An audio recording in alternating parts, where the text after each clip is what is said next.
नमस्कार, स्वागत है आप सभी का एजुकेशन मंत्रा में। दोस्तों 12,460 शिक्षक भर्ती की खुशखबरी आ चुकी है। दूसरे काउंसलिंग की जो विज्ञप्ति है वो जारी की जा चुकी है और आप सभी को मैंने बताया था कि आप थोड़ा सा धैर्य रखें, इंतज़ार करें। 3 तारीख काफ़ी महत्वपूर्ण है और ऐसे में 3 तारीख को ही जो आपका विज्ञप्ति का सूचना है वो आ चुका है। और आज के समाचार पत्रों में आप देख रहे होंगे और आपको ट्रस्ट भी नहीं हो रहा होगा कि ये सही है, फर्जी तो नहीं है। एक बार दिमाग में आया होगा, लेकिन दोस्तों जब चीज़ें अप्रत्याशित होती हैं तो ऐसा ही लगता है। चूँकि एक लंबा अरसा, एक लंबा इंतज़ार आपने किया है, आपने कई पतझड़ देखे हैं, तो पतझड़ के बाद सावन अगर आता है तो थोड़ी सी उम्मीद नहीं होती है, या वो कह लें कि कॉन्फिडेंस नहीं आता है कि ये सावन ही है, या हो सकता है पतझड़ की शुरुआत हो जाए कुछ दिनों में। ऐसा कुछ नहीं है। बहुत सारे जो अपॉइंटमेंट लेटर पा चुके हैं उनके भी मैसेज आ रहे हैं कि भाई वैकेंसी फंस तो नहीं जाएगी। 8 तारीख को कोर्ट में केस लगा हुआ है, हम कहीं की जॉब छोड़ के ज्वाइन करने वाले हैं। तो दोस्तों इसमें कोई भी परेशानी नहीं है। अपॉइंटमेंट जिनकी हो चुकी हैं, अपॉइंटमेंट लेटर मिल चुके हैं, तो आपको थोड़ा सा दिक्कत ये हो रही होगी कि स्कूल का आवंटन। तो दोस्तों स्कूल का आवंटन कोई बहुत बड़ी चीज़ नहीं है। अभी थोड़ा सा सर्वर में प्रॉब्लम चल रहा है और मुझे ऐसा लगता है कि फर्स्ट और सेकंड राउंड दोनों को शामिल करते हुए बहुत टाइट शेड्यूल रहेगा। सेकंड काउंसलिंग आपकी 5 तारीख को होगी। यहाँ पर देख सकते हैं 12,460 शिक्षक भर्ती के बचे पदों पर काउंसलिंग 5 को। तो सूबे के परिषदीय स्कूलों में सहायक अध्यापक के 12,460 शिक्षक भर्ती के बचे पदों पर काउंसलिंग और अभिलेखों की जांच की प्रक्रिया जनपद स्तर पर होगी। आप एक बात ध्यान में रखिए, आपने जहां से फॉर्म अप्लाई किया है वहीं के आप जो है काउंसलिंग में पार्टिसिपेट करेंगे। क्योंकि जो मदर लिस्ट होगी वो आज संभवतः जो है पब्लिश हो जाएगी और काउंसलिंग के जो दिशा निर्देश हैं वो भी वेबसाइट में आ जाएंगे। बहुत जल्दी आएगा, दोपहर बाद आ जाएगा, क्योंकि यहाँ पर कल की डेट में काउंसलिंग होनी है। तो दोस्तों इस संबंध में सचिव बेसिक शिक्षा परिषद प्रताप सिंह बघेल की तरफ से निर्देश जारी कर दिया गया है। वेबसाइट आप basiceducation.up.gov.in पर काउंसलिंग की समय सारणी बृहस्पतिवार से देख सकते हैं। मतलब आज की डेट से आप लोग देख सकते हैं, दोपहर के बाद से।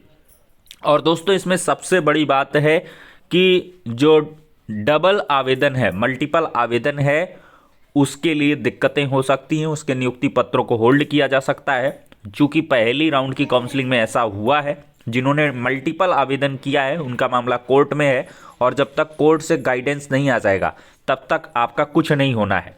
आपने गलती की है तो उसका भुगतान करना पड़ेगा। चूंकि मल्टीपल आवेदन साफ तौर पर शासनादेश में मना किया गया था कि आपको मल्टीपल जो है एप्लीकेशंस को सबमिट नहीं करना है। अगर आप ऐसा करते हैं तो आपका अभ्यर्थन तक निरस्त किया जा सकता है।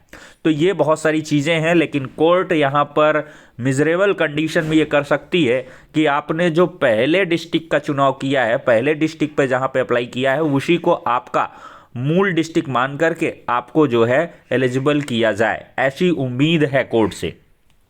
चलिए वो बात हो जाएगी। लेकिन दोस्तों ये काउंसलिंग का शेड्यूल आया है, विभिन्न समाचार पत्रों में ये आपको विज्ञप्ति देखने के लिए मिल सकती है। कार्यालय सचिव उत्तर प्रदेश बेसिक शिक्षा परिषद प्रयागराज आप देख ही रहे हैं और यहाँ पर अन्य समाचार पत्र में भी देख सकते हैं। तो इस प्रकार से ये काउंसलिंग का शेड्यूल है। और दोस्तों आपके मन में अब आशंका होगी कि आखिरकार भाई जो ये काउंसलिंग होगी तो इसका मतलब क्या है। तो दोस्तों देखिए, मैंने आपको बताया था कि ज़्यादा कंडीशन यही है कि आपकी जो काउंसलिंग है जनपद स्तर पर होगी। जहां पे सीटें बची हुई जितनी, वहां के अभ्यर्थियों को मौका दिया जाएगा उनकी काउंसलिंग। फिर इसके बाद उनसे जो है पोस्ट को फिलअप किया जाएगा।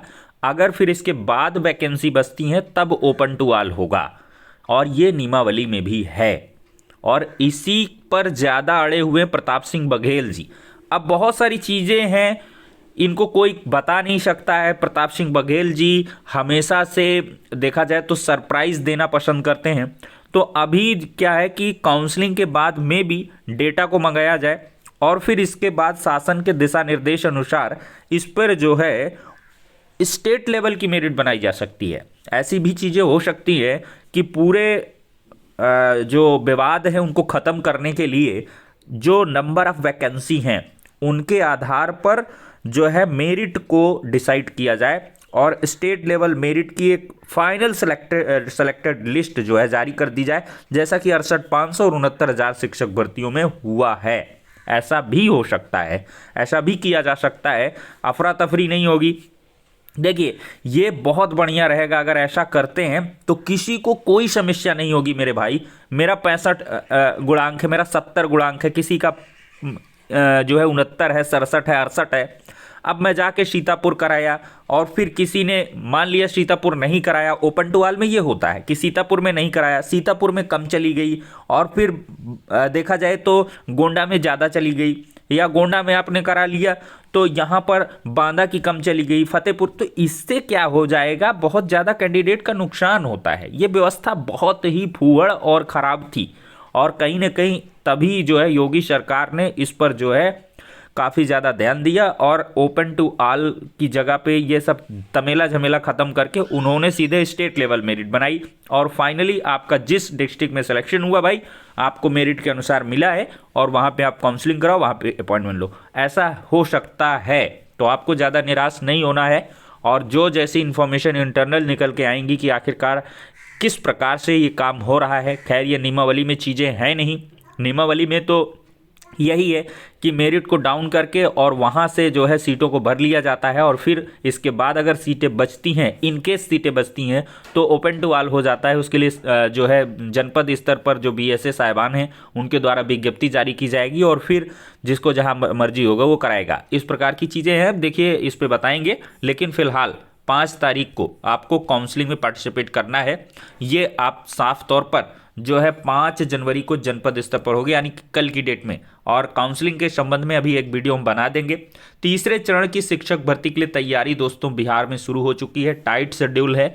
सूबे के सभी जिलों से रिक्त पदों के जो इन्फॉर्मेशन है उसको मंगाया गया है। पहले चरण में खाली 20,000 पद इसमें जुड़ेंगे और शारीरिक शिक्षा के पद को नियमित करने पर विचार है और विशेष शिक्षकों के 7200 से अधिक पदों पर नियुक्तियां होंगी। तो बिहार में दोस्तों बाहर है और नवनियुक्त 25,000 शिक्षक 13 जनवरी को मुख्यमंत्री के हाथों अपॉइंटमेंट लेटर को अपने पाएंगे।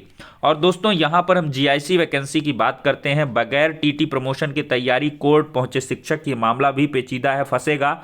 सचिव बेसिक शिक्षा परिषद ने कहीं ना कहीं हाईकोर्ट के आदेश को उतनी प्रायोरिटी नहीं दी है और इसी वजह से कोर्ट पहुंच चुके हैं शिक्षक और साथ ही साथ GIC में नई शिक्षक भर्ती के लिए प्रदर्शन हुआ है। दोस्तों देखा जाए तो नया विज्ञापन जारी करने समेत अन्य मांगों को लेकर यहां पर बुधवार को उत्तर प्रदेश लोक सेवा आयोग में छात्रों से वार्ता की गई है। छात्रों ने खंड शिक्षा भर्ती विज्ञापन जारी करने की मांग की।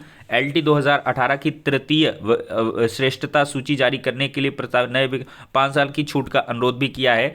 तो यहाँ पर दोस्तों देखा जाए तो LT ग्रेड 2023-18 की अवशेष श्रेष्ठता सूची पर कार्य गतिशील है। बहुत जल्द सूची जारी हो जाएगी और आपका बहुत जल्द जो शेड्यूल है खंड शिक्षा अधिकारी और GIC वैकेंसी का भी जारी हो जाएगा। तो फिलहाल के लिए दोस्तों ये हो गई आज की इन्फॉर्मेशन। नेक्स्ट वीडियो में मिलते हैं।